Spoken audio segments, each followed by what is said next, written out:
తొలుత ఈవీఎం ధ్వంసాన్ని అడ్డుకున్న శేషగిరిరావుపై దాడి కేసుకు సంబంధించి ఒక కేసు అయితే ఇక ప్రశ్నించిన మహిళపై దుర్భాషలాడినందుకు రెండవ కేసుగా నమోదైంది. కారంపూడి సిఐపై దాడి కేసు మూడవ కేసుగా ఉంది. మొత్తం మీద 3 కేసుల్లో ఇవాళ కీలక తీర్పు ఇవ్వబోతుంది హైకోర్టు. నిన్న హైకోర్టులో ఇరుపక్షాల వాదనలు పూర్తయ్యాయి. తీర్పుని ఇవాల్టికి రిజర్వ్ చేసింది హైకోర్టు. పోలింగ్ రోజు నుంచి పిన్నెల్లి పరారులోనే ఉన్నాడు. పిన్నెల్లి విషయంలో హైకోర్టు తీర్పుపై ఉత్కంఠ నెలకొంది. మొత్తం మీద పిన్నెల్లికి సంబంధించి వరుసగా 3 కేసుల్లో ఈవీఎం ధ్వంసంతో పాటు మహిళపై దాడి, అలాగే సిఐపై దాడి సంబంధించినటువంటి 3 కేసుల్లో పిన్నెల్లిపై ఇవాళ హైకోర్టు కీలక తీర్పు ఇవ్వబోతుంది.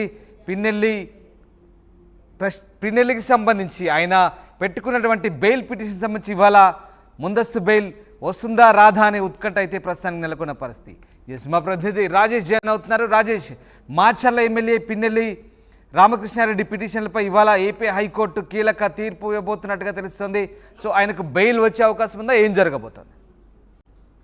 బెయిల్ పైన ఉత్కంఠ అయితే కొనసాగుతుందని చెప్పాలి. 3 కేసుల్లో పిన్నెల్లి ముందస్తు బెయిల్ అప్లై చేసుకున్నా నిన్న పూర్తి స్థాయిలో అటు ఇరుపక్షాల వాదనలు అయితే నిన్న విన్న పరిస్థితి అయితే కనబడుతుంది. ఇప్పుడు మరి కాసేపట్లోనే హైకోర్టు ఈ బెయిల్కు సంబంధించిన నిర్ణయాన్ని ప్రకటించబోతుంది. పిన్నెల్లి రామకృష్ణారెడ్డి తరపున ప్రధానంగా వాదనలు వినిపించినటువంటి అడ్వకేట్స్ చాలా స్పష్టంగా చెప్పడం జరిగింది.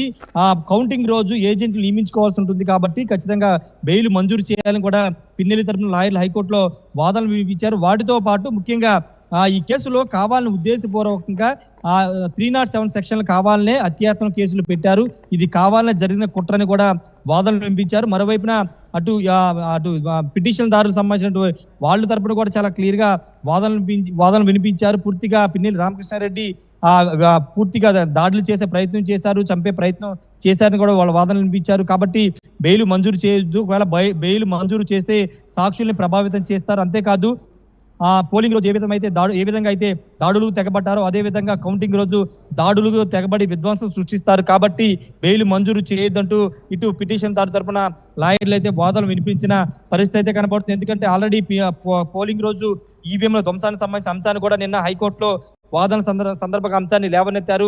ఆ రోజు ఫుటేజ్ కూడా హైకోర్టు ముందు పెట్టిన పరిస్థితి అయితే ఉంది. కాబట్టి ఖచ్చితంగా సాక్షులను ప్రభావితం చేయడంతో పాటు కౌంటింగ్ రోజు దాడులు చేసే ప్రయత్నం జరిగే అవకాశం ఉందని కూడా వాదనలు వినిపించారు. మరి కోర్టు ఏ విధంగా ఇప్పుడు తీర్పిస్తుందో చూడాల్సిన అవసరం అయితే కనబడుతుంది. మొత్తం 3 కేసుల్లో ఈ ముందస్తు బెయిల్ పిటిషన్ అయితే పిన్నెల్లి రామకృష్ణారెడ్డి హైకోర్టులో వేయడం జరిగింది. నంబూరి శేషగిరిరావు మీద దాడి చేసే ప్రయత్నం, అదేవిధంగా మహిళ అడ్డుకోబోయిన అక్కడ అదే పోలింగ్ స్టేషన్ లో బయటకు వచ్చిన తర్వాత అడ్డుకోబోయిన మహిళ మీద కూడా దాడి చేసే ప్రయత్నం చేశారని 307 సెక్షన్ పెట్టారు. వాటితో పాటు సిఐకి సంబంధించి అక్కడ కారంచేడుకు సంబంధించిన సిఐ మీద దాడి చేసే ప్రయత్నం చేశారు, కొట్టారని కూడా ఆ కేసు నమోదైంది. అక్కడ కూడా 307 నమోదైనట్టు తెలిసింది. కాబట్టి ఈ 3 సెక్షన్లు ఇప్పటికే ఎన్నికల రిజల్ట్స్ కూడా దగ్గర వస్తున్నాయి. ఈ నేపథ్యంలో మరి పిన్నెల్లికి సంబంధించి ఇచ్చేటువంటి తీర్పు ఒకవేళ బెయిల్ రాకపోతే ఎలాంటి ప్రభావం చూపే అవకాశం ఉంది? అంటే ఎన్నికల ఫలితాలు కూడా రాబోతున్న ఈ నేపథ్యంలో మరి ఎలాంటి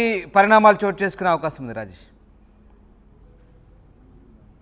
అంటే ఖచ్చితంగా అదే కౌంటింగ్ జరిగే రోజు ఖచ్చితంగా పిన్నెల్లి అరాచకాలు సృష్టిస్తారు, ఓడిపోతారనే భయంతో ఆయన ఉన్నారు. కాబట్టి పోలింగ్ రోజు కూడా అదే అంశంలో ఆయన అదే విధంగా దాడులు చేశారని కూడా చెబుతున్నారు. కాబట్టి బెయిల్ మంజూరు చేయొద్దనేది వాళ్ళ వాదనగా అయితే కనబడుతుంది. రామదాస్, ప్రస్తుతానికి అయితే హైకోర్టు వాదన వింది కాబట్టి ఇప్పుడు పిన్నెల్లికి బెయిల్ మంజూరు చేస్తారా లేదా ఉత్కంఠ అయితే కొనసాగుతుంది. ఒకవేళ పిన్నెల్లికి బెయిల్ మంజూరు చేస్తే కనుక ఆయన తన సొంత పార్లమెంట్ అని నరసరాపేట పార్లమెంట్ వెళ్లే అవకాశం ఉంటుంది. ఇప్పటికీ ఆయన అజ్ఞాతలో ఉన్నారు. ఎందుకంటే అటు ఈవీఎం ధ్వంసం కేసులో బెయిల్ మంజూరు అయినప్పటికీ ఈ 3 కేసుల్లో ఆల్రెడీ కేసులు ఉన్నాయి. కాబట్టి పోలీసులు ఆయన కోసం గాలింపు చర్యలు చేపడుతున్నారు. కాబట్టి ఆయన ప్రస్తుతం అజ్ఞాతలో ఉన్నారు. ఒకవేళ బెయిల్ మంజూరు అయితే బయటకు వచ్చే అవకాశం అయితే కనబడుతుంది. వైసీపీ శ్రేణులు మాత్రం బెయిల్ మంజూరు అవుతుందని ఒక ఆశాభావం ఉన్నారు. మరోవైపు పిటిషన్ దారు మాత్రం బెయిల్ రాదని ఒక నమ్మకంతో అయితే ఉన్నారు. చూడాలి మరి హైకోర్టు ఎలాంటి డైరెక్షన్ ఇస్తుందో. ఇప్పుడు పిటిషన్ తరపునటువంటి వాదన వైపు మొగ్గుతుందా, లేకపోతే పిన్నెల్లి రామకృష్ణారెడ్డి తరపున వాదన వినిపించినటువంటి ఆ వాదన వైపు హైకోర్టు నిలబడుతుంది అనేది మరి కాసేపట్లో తేలబోతుంది. Ramdas, right, thanks for the update Rajesh. ఇది మొత్తం మీద